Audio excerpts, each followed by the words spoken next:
ನಾವು ಶಾಶ್ವತ ಪರಿಹಾರ ಅನ್ನೋಕ್ಕಿಂತ ನಮ್ಮ ವಿಜಯಪುರ ಜಿಲ್ಲೆ ಜಿಯೋಗ್ರಾಫಿಕಲಿ ಹೇಗೆ ಲೊಕೇಟ್ ಆಗಿದೆ ಅನ್ನೋದನ್ನು ನಾವು ಸ್ಟಡಿ ಮಾಡಬೇಕಾಗತ್ತೆ. ಜಿಯೋಗ್ರಫಿನ ಬದಲಾವಣೆ ಮಾಡೋಕ್ಕಾಗಲ್ಲ. ಯಾಕೆ ಅಂತಂದರೆ ಸುಮಾರು 115 ಕಿಲೋಮೀಟ್ರ್, 115ರಿಂದ 120 ಕಿಲೋಮೀಟ್ರು ನಾವು ಮಹಾರಾಷ್ಟ್ರದ ಬಾರ್ಡ್ರ್ ಇದೆ. ಸುಮಾರು 27 ಹಳ್ಳಿಗಳಿವೆ. ಅದರ ಜೊತೆಗೆ ತಾಂಡಗಳು, ದೊಡ್ಡಿಗಳು ಸಾಕಷ್ಟು ಪ್ರಮಾಣದಲ್ಲಿದೆ. ಸೊ ಹಾಗಾಗಿ ಈ ಚಡಚಣ ತಾಲೂಕು ನಮ್ಮದು ಇನ್ವರ್ಟೆಡ್ ಟ್ರಯಾಂಗಲ್ ಥರ, ಒಂದು ಕಡೆ ಸೊಲ್ಲಾಪುರ ಜಿಲ್ಲೆ, ಒಂದು ಕಡೆ ಜತ್ ಜಿಲ್ಲೆ. ಆರೋಪಿಗಳಿಗೆ ಒಂದು ಕಡೆ ಹತ್ರ ಎಂಟ್ರಿ ಆಗಿ ಇನ್ನೊಂದು ಕಡೆ ಎಕ್ಸಿಟ್ ಆಗೋದಕ್ಕೆ 30 ನಿಮಿಷದಲ್ಲಿ ಇದು ಅನುಕೂಲಕರ ರೀತಿಯಲ್ಲಿ ಇದೆ. ಸೊ ಚೆಕ್ ಪೋಸ್ಟ್ಗಳನ್ನು ಕೂಡ ಸಾಕಷ್ಟು ರೀತಿಯಲ್ಲಿ ಜಿಲ್ಲಾ ಮಟ್ಟದಲ್ಲಿ ಇರುತ್ತೆ. ಆದರೆ ಈ ಭೀಮಾ ನದಿ ಒಂದು ಕಡೆ ಇದೆ, ಒಂದು ಕಡೆ ನೀರಾವರಿ ಪ್ರದೇಶ, ಒಂದು ಕಡೆ ಸಾಕಷ್ಟು ಚಕ್ಕಡಿ ಟ್ರ್ಯಾಕ್ಟರ್ಗಳು ಹೋಗುವಂಥ ದಾರಿಗಳು. ಹಾಗಾಗಿ ಈ ಆರೋಪಿತಗಳು ಬರೋದಕ್ಕೆ ಹೋಗೋದಕ್ಕೆ ಈಸಿಯಾಗಿ ಇರೋದರಿಂದ ಅದು ಕಮಿಟ್ ಮಾಡ್ತಾ ಇರ್ತಾರೆ. ಅಷ್ಟೇ ಅಲ್ಲದೆ ಕೂಡ ನಾವು ಈ ಪ್ರಕರಣದಲ್ಲಿ ಆರೋಪಿಗಳು ಸೊಲ್ಲಾಪುರ್ ಅಂತಂದಾಗ ಸೊಲ್ಲಾಪುರದಲ್ಲಿನೂ ಕೂಡ ನಾವು ಟ್ರೆಡಿಷ್ನಲಿ ನೋಡಿದಾಗ ಸಾಕಷ್ಟು ಜನ ಅಲ್ಲಿ ಬ್ರಿಟಿಷರ ಕಾಲದಿಂದಲೂ ಕೂಡ ಕೆಲವೊಂದಿಷ್ಟು ಸೆಟಲ್ಮೆಂಟ್ ಏರಿಯಾಸ್ಗಳನ್ನು ಹಾಗೇ ಇದ್ದಾವೆ. ಕೆಲವೊಂದಿಷ್ಟು ಪಾರ್ದಿ ಗ್ರೂಪ್ಗಳಾಗಿರ್ಬೋದು, ಗ್ಯಾಂಗ್ಗಳಾಗಿರ್ಬೋದು ನಮ್ಮ ಬಾರ್ಡರ್ನ ಆ ಕಡೆ ಇರೋದರಿಂದ ಪದೇ ಪದೇ ಇಲ್ಲಿ ಬಂದು ಮಾಡಿ ಹೋಗುವಂಥ ಒಂದು ಇದನ್ನು ನಡೀತಾ ಇರುತ್ತೆ. ಹಾಗಾಗಿನೇ ನಾವು ಸ್ಪೆಷಲಾಗಿ ವಿಸಿಬಲ್ ಪೊಲೀಸಿಂಗಿಗೆ ಮಹತ್ವ ಕೊಡ್ತಾ ಇದೆ. ಅದೇ ರೀತಿ ಕೂಡ ಹಳೆಯ ಪ್ರಕರಣದಲ್ಲಿ ಇರುವಂಥ ಆರೋಪಿಗಳಿಗಿರುವಂಥ ವಾರಂಟ್ಸು, NBWಗಳು ಸತತವಾಗಿ ನಮ್ಮ ಟೀಮ್ಸ್ಗಳು ಆ ಕಡೆ ಹೋಗಿಬಿಟ್ಟು ಅವ್ರನ್ನ ಎಕ್ಸಿಕ್ಯೂಟ್ ಮಾಡುವಂಥ ಒಂದು ಕಾರ್ಯವನ್ನು ಕೂಡ ಮಾಡ್ತಾ ಇರ್ತಾರೆ. ಮತ್ತು ಮಹಾರಾಷ್ಟ್ರ 2 ಜಿಲ್ಲೆಗಳ ಪೊಲೀಸ್ ಅಧೀಕ್ಷಕರಾಗಿರ್ಬೋದು, ಠಾಣಾ ಮಟ್ಟಗಳಲ್ಲಾಗಿರ್ಬೋದು ಮಾಹಿತಿ ವಿನಿಮಯನೂ ಕೂಡ ನಡೀತಾ ಇರುತ್ತೆ. ಪ್ರಮುಖವಾಗಿ ಇವೆಲ್ಲ ಪೊಲೀಸ್ ಆಸ್ಪೆಕ್ಟ್ಸ್ಗಳಲ್ಲಿ ನಡೆಯುವಂತಹ ಒಂದು ಇನಿಷಿಯೇಟಿವ್ಸು. ಪ್ರಮುಖವಾಗಿ ನಮಗೆ ಸಾರ್ವಜನಿಕರಿಂದ ಏನು ಬೇಕಾಗುತ್ತೆ ಅಂತಂತಂದರೆ, ನಾವು 211 ಗ್ರಾಮ ಪಂಚಾಯತ್ಗಳಿವೆ ನಮ್ಮ ಜಿಲ್ಲೆಯಲ್ಲಿ. 211 ಗ್ರಾಮ ಪಂಚಾಯತ್ಗಳಲ್ಲಿ ಹಲವಾರು ಗ್ರಾಮ ಪಂಚಾಯತ್ ಅಧ್ಯಕ್ಷರು ಮತ್ತು PDOಗಳು ಸೇರಿ ಅವರ ಮಟ್ಟದಲ್ಲಿನೇ ಹಳ್ಳಿಗಳ ಇಂಪಾರ್ಟೆಂಟ್ ಸರ್ಕಲ್ಸು, ರಸ್ತೆಗಳಿಗೆ CCTV ಹಾಕುವ ಒಂದು ಕಾರ್ಯವನ್ನು ಮಾಡಿದ್ದಾರೆ.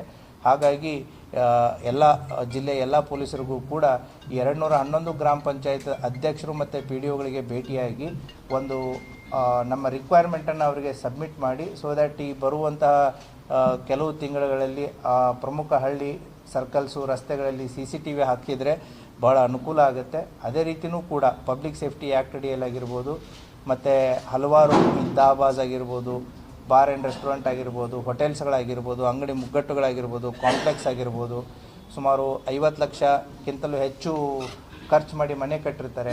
20,000 ಖರ್ಚು ಮಾಡಿ 4 CCTV ಹಾಕಿದರೆ ಅವರ ರಕ್ಷಣೆಯ ಜೊತೆಗೆ ಸಮಾಜದ ರಕ್ಷಣೆಯೂ ಕೂಡ ಆಗುತ್ತೆ.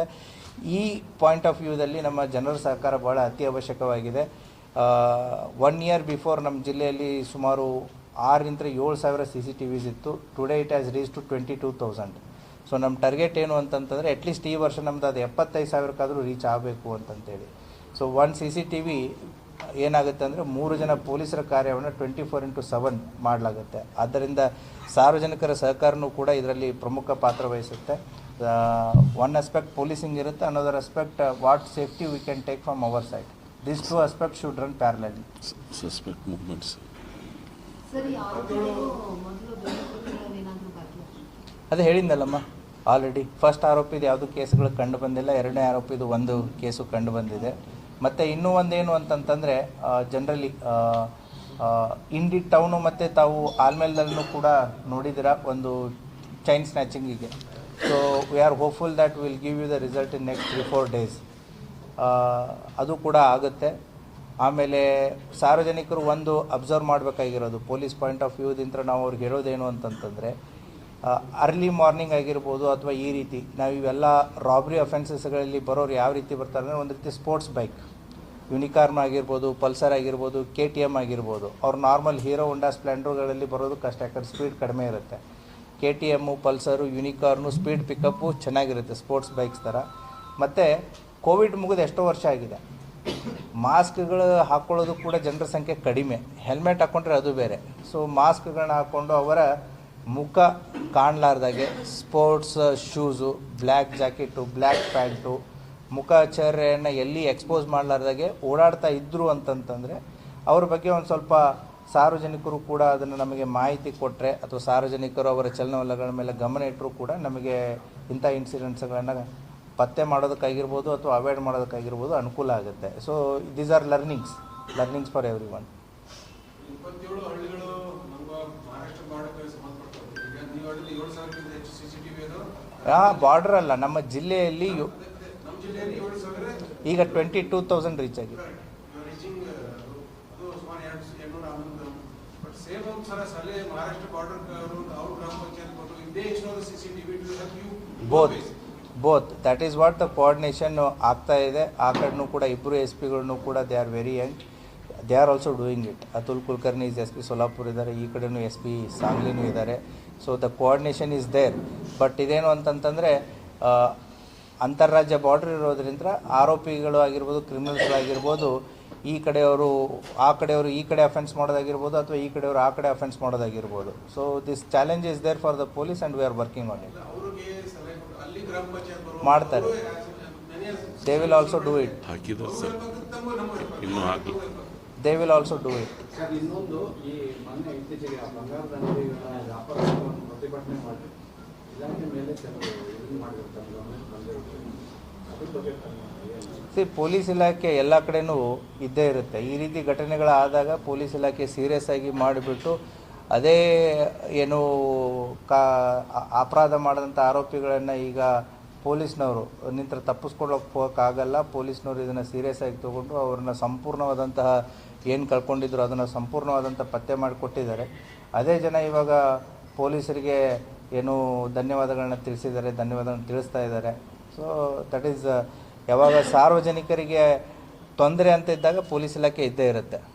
So that is how the police department work, that is our profession. Sir, ಈ ದರೋಡೆಕೋರ ಪೈಕಿ ಒಬ್ಬ ಸರ್ ಈ ಮಹಾರಾಷ್ಟ್ರ ಪೊಲೀಸರಿಗೆ ಇನ್ಫಾರ್ಮರ್ ಆಗಿದ್ದಾನೆ ಸರ್. ಅಲ್ಲಿ ಪೊಲೀಸ್ ಮಿತ್ರ ಅಂತ ಕರೀತಾರೆ, ಜೀರೋ ಪೊಲೀಸ್ ಅಂತ ಕರೀತಾರೆ. ಸೊ ಅದರ ಬಗ್ಗೆ ಮಾಹಿತಿ ಇದೆ, ಅದರ ಬಗ್ಗೆನೂ ಕೂಡ ಇನ್ವೆಸ್ಟಿಗೇಷನ್ ನಡೀತಾ ಇದೆ. ಇದರಲ್ಲಿರುವಂತಹ ಪ್ರಥಮ ಆರೋಪಿ ಏನು ಹನುಮಂತ್ ವಾಗೋಲಿ ಅಂತಿದ್ದ, ಈತ ಒಂದು ರೀತಿ ಪೊಲೀಸ್ ರಿಕ್ರೂಟ್ಮೆಂಟಿಗೆ ಓದುವಂಥ ಹುಡುಗರ ಸಾಕಷ್ಟು ಜನ ಕಾಂಟ್ಯಾಕ್ಟು ಈತನ ಹತ್ರ ಇದೆ. ಸೋಲಾಪುರದಲ್ಲಿ ಪೊಲೀಸ್ ರಿಕ್ರೂಟ್ಮೆಂಟು, ಆರ್ಮಿ ರಿಕ್ರೂಟ್ಮೆಂಟಿಗೆ ಸಾಕಷ್ಟು ಜನ ಓದುವಂಥ ಹುಡುಗರು ಬರ್ತಾರೆ. ಈತನ ಜೊತೆಗೆ ಟಚ್ಚಲ್ಲಿದ್ದಾರೆ. He is also physically fit. ಅವನು ಕೂಡ ಒಬ್ಬ ಪೊಲೀಸ್ ಆಗಬೇಕು ಅಂತ ತಯಾರಿ ಮಾಡಿದವನು, ಪ್ರಿಪೇರ್ ಆದವನು ಆಗಿಲ್ಲ.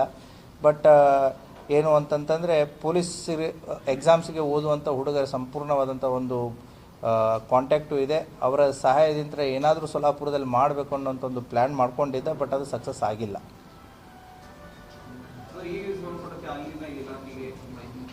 ಈ ಮಾಡುತ್ತೆ ಅದನ್ನು, that is part of our investigation. ಆ ರೀತಿ ಏನಾದರೂ ಔಟ್ಕಮ್ ಕಂಡು ಬಂತು ಅಂತಂತಂದರೆ will give that information. Recruits ಜೊತೆಗೆ ಇದ್ದ ಟಚ್ಚಲ್ಲಿ. ರಿಕ್ರೂಟ್ಸ್ ಅಂದರೆ ಓದ್ತಾ ಇರುವಂಥ ಆಸ್ಪಿರೆಂಟ್ಸ್. ಅದನ್ನೇ ಹೇಳ್ತಾ ಇದ್ದಲ್ಲ, ಈಗ ಹಗಲತ್ತು ಕಳ್ಳತನ ಆಗಿದ್ದು 1-2 ಪ್ರಕರಣಗಳು ಕಂಡು ಬಂದಿದ್ದಾವೆ. ಅದನ್ನು ಕೂಡ ನಮ್ಮ ಪೊಲೀಸ್ನವರು ಪತ್ತೆ ಮಾಡ್ತಾರೆ. ಸೊ ನಾವು ಸಾರ್ವಜನಿಕರಿಗೆ ಅದನ್ನೇ ಹೇಳೋದು, ಯಾಕೆಂತಂದರೆ ರಾತ್ರಿ ನೈಟ್ ರೌಂಡ್ಸ್ ಟೈಟ್ ಮಾಡಿದಾಗ ನೈಟ್ ಬಿಟ್ಟು ಡೇ ಟೈಮಲ್ಲಿ ಇದನ್ನು ಮಾಡ್ತಾ ಇರ್ತಾರೆ. ಸೊ MOBಗಳ ಮೇಲೆ ವಾಚ್ ಆಗಿರ್ಬೋದು, MOBಗಳ ಮೇಲೆ ಇದು ಆಗಿರ್ಬೋದು. ಈಗ ಸಾರ್ವಜನಿಕರ ಸಹಕಾರನೂ ಅತಿ ಅವಶ್ಯಕವಾಗಿರುತ್ತೆ. ನಾನು ಅದನ್ನೇ ಹೇಳಿದೆ ನಿಮಗೆ, ಸಾರ್ವಜನಿಕರು ತೆಗೆದುಕೊಳ್ಬೇಕಾದಂಥ ಕ್ರಮಗಳು ಏನು ಅಂತಂತ ಹೇಳಿ. So if they also do it ಅಲ್ಲ, then it becomes very easy for every one.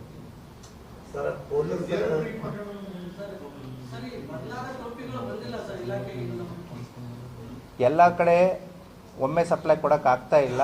ನಮ್ಮದು ನಾಳೆ ಇದೆ ಅದು ಕಾರ್ಯಕ್ರಮ. ಸೊ ಬಂದಿದೆ ಇವತ್ತು. So we R distributing it tomorrow. ನಾಳೆ ನಿಮ್ಗೆ ಇನ್ನೊಂದು ಪ್ರೆಸ್ ಮೀಟ್ ಇದೆ. ಏನು ಕೊರತೆ ಇಲ್ಲ ರೀ, ಎಲ್ಲ ಬಂದಿದ್ದಾವೆ. ಪ್ರೊಡಕ್ಷನ್ ಮಾಡೋರಿಗೆ ಎಟ್ ಎ ಟೈಮ್ ಎಲ್ಲ ಕಡೆ ಕೊಡೋಕ್ಕಾಗ್ತಾ ಇಲ್ಲ. Demand is more than 1 lakh. ಒಂದೇ ದಿನದಲ್ಲಂತೂ ಪ್ರೊಡಕ್ಷನ್ ಮಾಡೋಕ್ಕಾಗಲ್ಲ. ನಾಳೆ ನಾವು ಅಫಿಷಿಯಲಿ ನಮ್ಮ ಜಿಲ್ಲೆಯಲ್ಲಿ ಎಲ್ಲರಿಗೂ ಕೊಡ್ತಾ ಇದೆ. ಎಲ್ಲ ಸ್ಟೇಷನ್ಸ್ಗಳಿಗೂ ಕೂಡ ಇವತ್ತು ತಲುಪ್ತಾ ಇದೆ. ಸೊ ನಾಳೆ ಯಂತ್ರ ನಮ್ಮಲ್ಲಿ ಆಗುತ್ತೆ. ಆ ಕಾರ್ಯಕ್ರಮಕ್ಕೆ ನಿಮಗೆ ಇನ್ವೈಟ್ ಮಾಡ್ತೀವಿ. One more press meet tomorrow on the different issue.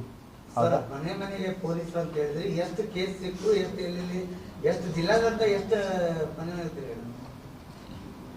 ತಮ್ಮ ಪ್ರಶ್ನೆ ಇನ್ನೊಂದು ಸ್ವಲ್ಪ ನೀವು ಫಿಲ್ಟರ್ ಮಾಡಿ ಹೇಳಿದರೆ. ಇಲ್ಲ ಸರ್, ಮನೆಗೆ ಪೊಲೀಸರು ಅಂತೇಳಿ ಅನೌನ್ಸ್ ಮಾಡಿದ್ರು. ಈಗ ಬೇರೆ ಬೇರೆ ಕಡೆ ಬಂದಾರ, ಇಡೀ ಜಿಲ್ಲೆ ಅಂತ ಎಲ್ಲಿ ತಿರುಗಾಡಿ ಏನೇನ ಮನೆ ಪೊಲೀಸ್ ಅನ್ನೋದೇನಿದೆ, ಇದು ಒಂದು ರೀತಿ ಜನರ ಜೊತೆಗೆ ಪೊಲೀಸ್ ಅನ್ನೋರಾಗಿರ್ಬೋದು, ಅಥವಾ ಜನರೊಂದಿಗೆ ಪೊಲೀಸ್ ಅನ್ನೋ ಒಂದು ಕಾರ್ಯಕ್ರಮದ ಅಡಿಯಲ್ಲಿ ಜನಸ್ನೇಹಿ ಪೊಲೀಸಿಂದ ಇನ್ನೊಂದು ಭಾಗ. ನಾವೇನು ಬೀಟ್ ಪೊಲೀಸ್ ಅಂತ ಮಾಡ್ತಿದ್ವಿ, ಆ ಬೀಟ್ ಪೊಲೀಸ್ನ ಇನ್ನೊಂದು ಎಕ್ಸ್ಟೆಂಡೆಡ್ ಭಾಗನೇ ಮನೆ ಪೊಲೀಸು. ಮನೆ ಪೊಲೀಸ್ ಅಂತಂತಂದರೆ ನೀವು ಎವ್ರಿ 3 months ಪೊಲೀಸರು ಅವರ ಬೀಟಿಗಂತ ಹೋದಾಗ ಅಲ್ಲಿ ಸಾರ್ವಜನಿಕರಿಗೆ ಸಂಬಂಧಪಟ್ಟಂಥ ವಿಚಾರಗಳು, ಅವರ ಸಮಸ್ಯೆಗಳು ಏನೇ ಇದ್ರೂ ಕೂಡ ಅದನ್ನು ಅಟೆಂಡ್ ಮಾಡುವಂಥ ಒಂದು ಕಾರ್ಯವನ್ನು ಮಾಡ್ತಾರೆ. ಅದರ ಜೊತೆಗೆ ಇವಾಗ ಆಸರೆನೂ ಕೂಡ ತೊಗೊಂಬಂದಿದ್ದಾರೆ. ಆಸರೆ ಅಂತಂತಂದರೆ ಒಂಟಿ ಮಹಿಳೆಯರಾಗಿರ್ಬೋದು ಅಥವಾ ಹಿರಿಯ ನಾಗರಿಕರಾಗಿರ್ಬೋದು, ಎಲ್ಲಾದರೂ ಅವರು ಒಂಟಿಯಾಗಿ ಜೀವನ ಮಾಡ್ತಾ ಇದ್ರು ಅಂತಂತಂದರೆ ಅವರಿಗೆ ಪೊಲೀಸರಿಂದ ಯಾವ ರೀತಿ ನೆರವು ಬೇಕು ಅಥವಾ ಅವರಿಗೆ ಬೇಕಾಗಿರುವಂಥ ಸವಲತ್ತುಗಳದ್ದೇನಾದರೂ ನಮಗೆ ಗೊತ್ತಿರುವಂಥ ಕೆಲವೊಂದಿಷ್ಟು ಸ್ಕೀಮ್ಸ್ಗಳು ಅವರಿಗೆ ಸಿಕ್ಕಿದ್ದಿಲ್ಲ ಅಂತಂತಂದರೆ ಕನ್ಸರ್ನ್ಡ್ ಇಲಾಖೆಗಳಿಗೆ ಹೇಳಿ ಅದನ್ನೊಂದು ಸಹಾಯ ಮಾಡುವಂಥ ಕೆಲಸವೂ ಕೂಡ ನಡೀತಾ ಇದೆ. So it's A continuous process. ಇದು ಒನ್ ಡೇ ಪ್ರೊಸೆಸ್ ಅಲ್ಲ, ಇದು ನಿರಂತರವಾಗಿ ನಡೀತಾ ಇರುತ್ತೆ. ಮತ್ತು ಎಲ್ಲ ಏರಿಯಾವನ್ನು ಎಟ್ ಎ ಟೈಮ್ ಒಂದೇ ದಿನ ಅಂತೂ ಕವರ್ ಮಾಡೋಕ್ಕಾಗಲ್ಲ. ನಮ್ಮ ಜಿಲ್ಲೆ ಸುಮಾರು 700ಕ್ಕಿಂತಲೂ ಹೆಚ್ಚು ಗ್ರಾಮ, 26 ಲಕ್ಷ ಅಂದಾಜು ಪಾಪ್ಯುಲೇಷನ್ ಇರುತ್ತೆ. ಸೊ ಎಲ್ಲರನ್ನೂ ಒಮ್ಮೆ ಮಾಡೋಕ್ಕಾಗಲ್ಲ. Once in a 3 months so will cover this entire period. ಅದು ನಡೀತಾ ಇದೆ, ದ್ಯಾಟ್ ಈಸ್ ಇನ್ ಪ್ರೋಗ್ರೆಸ್. ಒಂದು ಸಾರಿ ಈಗ ಆಗಿದೆ, ಮನೆ ಪೊಲೀಸ್ ಎಲ್ಲ ಕಡೆ ಮಾಡಿದ್ದಾರೆ, ಪ್ಯಾಂಪ್ಲೆಟ್ಸ್ಗಳನ್ನ ಕೊಟ್ಟಿದ್ದಾರೆ ಜನರಿಗೆ, ಯಾವ ರೀತಿ ಮುನ್ನೆಚ್ಚರಿಕೆ ಕ್ರಮಗಳು, ಯಾವ ರೀತಿ ಸೈಬರ್ ಫ್ರಾಡ್ಗಳು, ಯಾವ ರೀತಿ ಸೋಷಿಯಲ್ ಮೀಡಿಯಾ ಇದು ಆಗುತ್ತೆ, ಪ್ಯಾಂಪ್ಲೆಟ್ಗಳನ್ನ ಕೂಡ ಹಂಚಿದ್ದಾರೆ. ಸೊ ಅದೇ ರೀತಿ ಕೂಡ ಈಗ ಆಸರೆ ಮುಂದುವರೆದ ಒಂದು ಭಾಗ ಆಸರೆ ಅದು ಕೂಡ ನಡೀತಾ ಇದೆ.